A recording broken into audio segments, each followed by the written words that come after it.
Hello students, मैं Ramakant Gupta GRB inter college की तरफ से अपने यूट्यूब चैनल पर आप सभी लोगों का स्वागत करता हूं। आज जो हमारा लेसन चल रहा था परमाणु की संरचना तथा स्पेक्ट्रम की व्याख्या, उसमें आज जो हम सेशन करने जा रहे हैं उसमें आपका बहुत ही महत्वपूर्ण इम्पोर्टेंट टॉपिक पूरा होने जा रहा है। अगर आज का सेशन आपने अच्छी तरह से समझ लिया तो आने वाला जो सेशन है जिसमें हम आपको हाइड्रोजन के स्पेक्ट्रम की व्याख्या समझाएंगे तो वो आपको बहुत ही क्लियरली समझ में आ जाएगा। और ये गारंटी के साथ कह रहे हैं कि आज का सेशन इतना महत्वपूर्ण होने जा रहा हो, इतनी सरल भाषा में कि आपको फिर किताब खोलने की भी जरूरत नहीं पड़ेगी अगर आपने ये हमारा आज का सेशन पूरा बिना स्किप किए ही देख लिया। तो इसलिए सभी लोग आज का सेशन बहुत ही महत्वपूर्ण है, जिसको देखें और पूरा देखें बिना स्किप किए। तो चलिए आज का सेशन शुरू करते हैं।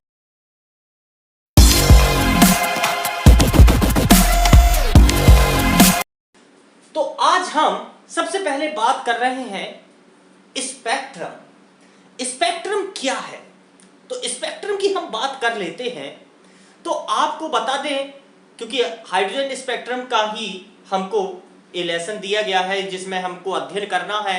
तो स्पेक्ट्रम क्या है, सबसे पहले इसको समझना है। तो स्पेक्ट्रम की जो मीनिंग होती है उसका अर्थ होता है प्रतिबिंब या वर्णक्रम। वर्णक्रम तो आप जानते हैं, रंगों का क्रम या प्रतिबिंब बन जाना किसी का। जैसे कि अगर इसकी हम स्पेक्ट्रम की परिभाषा की बात करें कि जब किसी विद्युत चुंबकीय या विकिरण का या किसी तरंग का किसी फोटोन फोटोग्राफिक प्लेट या किसी पर्दे पर जब वो प्रतिबिंब बनता है, उसका किसी विद्युत चुंबकीय या विकिरण का किसी फोटोग्राफिक प्लेट या पर्दे पर जो प्रतिबिंब या वर्णक्रम प्राप्त होता है वही स्पेक्ट्रम कहलाता है। अब जैसे कि अब ये परिभाषा अगर आपको समझ में नहीं आई तो इसको बिल्कुल सिंपल बात है। जैसे कि आपके सामने जो प्रिज्म बना हुआ है, प्रिज्म। अब जैसे कि जो श्वेत प्रकाश की किरण आ रही है, प्रिज्म में दो आपके अपवर्तक पृष्ठ होते हैं। उन दोनों पृष्ठों से अपवर्तित होकर प्रकाश की किरण देखिए 7 रंगों में बट रही है, मतलब 7 रंगों की पट्टियां प्राप्त हो रही हैं, मतलब ये वर्णक्रम प्राप्त हो रहा है। तो यही जो वर्णक्रम प्राप्त हुआ है, जो प्रतिबिंब 7 रंग की पट्टियां पर्दे पर प्राप्त हुई हैं, यही स्पेक्ट्रम है। इसी को ही हम स्पेक्ट्रम कहते हैं।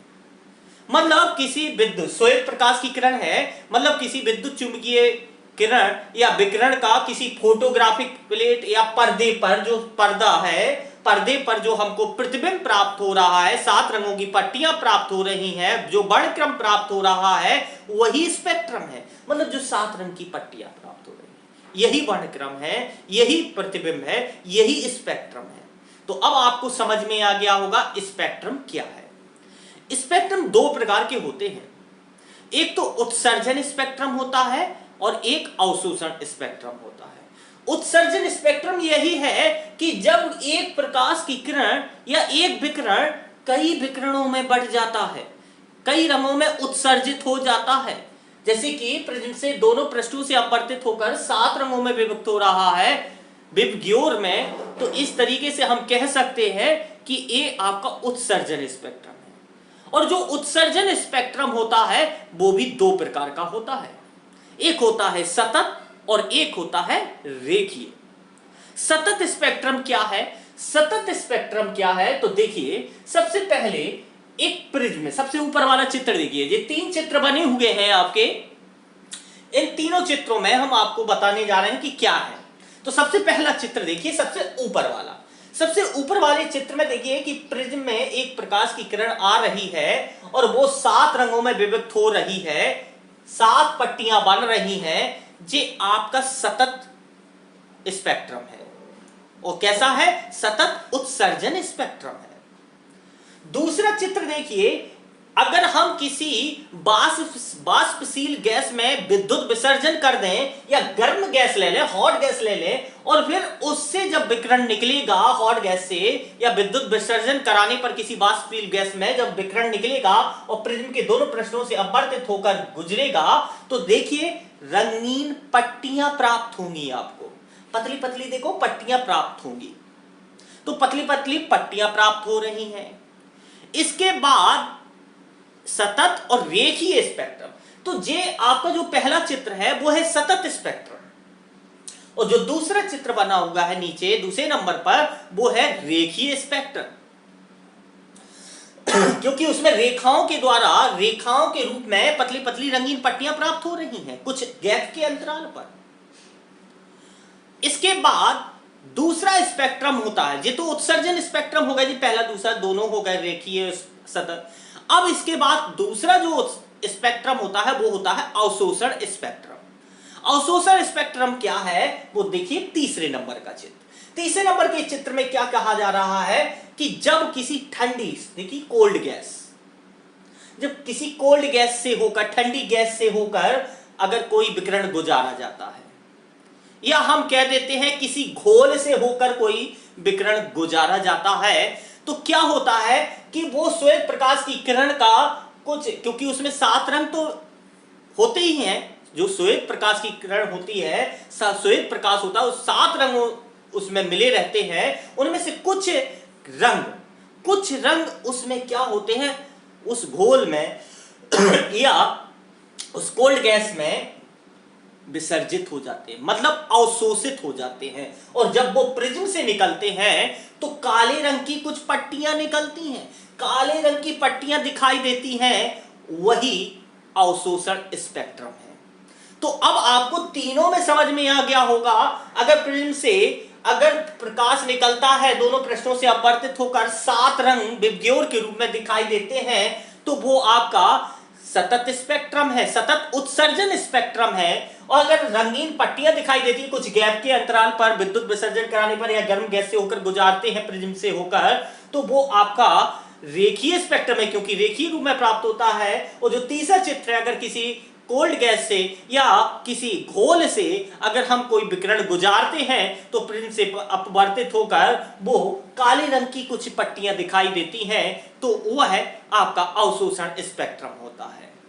लेकिन अगर हम इलेक्ट्रॉनिक संरचना के बारे में बात करते हैं कि रेखीय उत्सर्जन स्पेक्ट्रम क्या है, तो आपको बता दें कि साधारणतः सभी परमाणु अपनी मूल ऊर्जा अवस्था में रहते हैं, सभी पहली अवस्था में रहते हैं, मूल ऊर्जा अवस्था में पहली कक्षा में।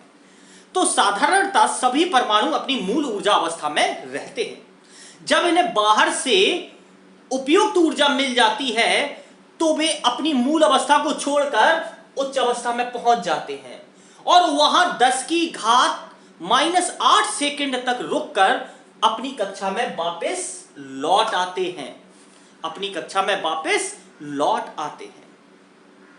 और वहां पर आपको बता दें कि इस प्रकार जब वो नीचे वाली कक्षा से ऊपर जाते हैं और ऊपर वाली कक्षा से फिर नीचे आते हैं तो दोनों कक्षाओं का जो अंतर होता है ऊर्जा का, उन दोनों ऊर्जा स्तरों की ऊर्जाओं के अंतर के बराबर प्रकाश फोटोन उत्सर्जित करता है। इलेक्ट्रॉन होता है वो प्रकाश फोटोन उत्सर्जित करता है। तो इस प्रकार एक उत्सर्जन स्पेक्ट्रम प्राप्त हो जाता है। और आपने पढ़ा होगा कि प्लांक के क्वांटम सिद्धांत के अनुसार डेल्टा ई बराबर क्या होता है, h nu. Delta E equal h nu होता है। अब चूंकि आपको पता है nu equal c upon lambda होता है, चूंकि nu equal c upon lambda होता है तो न्यू की जगह पर रख देंगे तो delta E equal h c upon lambda. तो लैम्डा इक्वल कितना हो जाएगा, lambda equal h c upon delta E. और जब हम लैम्डा इक्वल एच का मान प्लांक का नियतांक का मान रखते हैं 6.6 गुणे 10 की घात -34 और गुणे सी का मान क्या है, प्रकाश की चाल है 3 गुणे 10 की घात 8 मीटर प्रति सेकेंड अपॉन डेल्टा ई।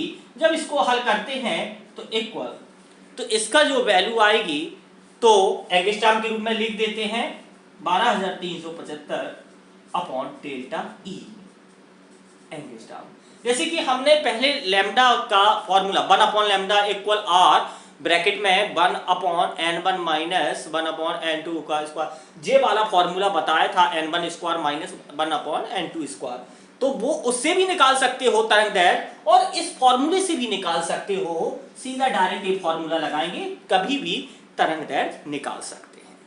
अब इसके बाद करते हैं, ये तो आपका रेखीय उत्सर्जन स्पेक्ट्रम हो गया। अब रेखीय अवशोषण स्पेक्ट्रम की बात कर लेते हैं।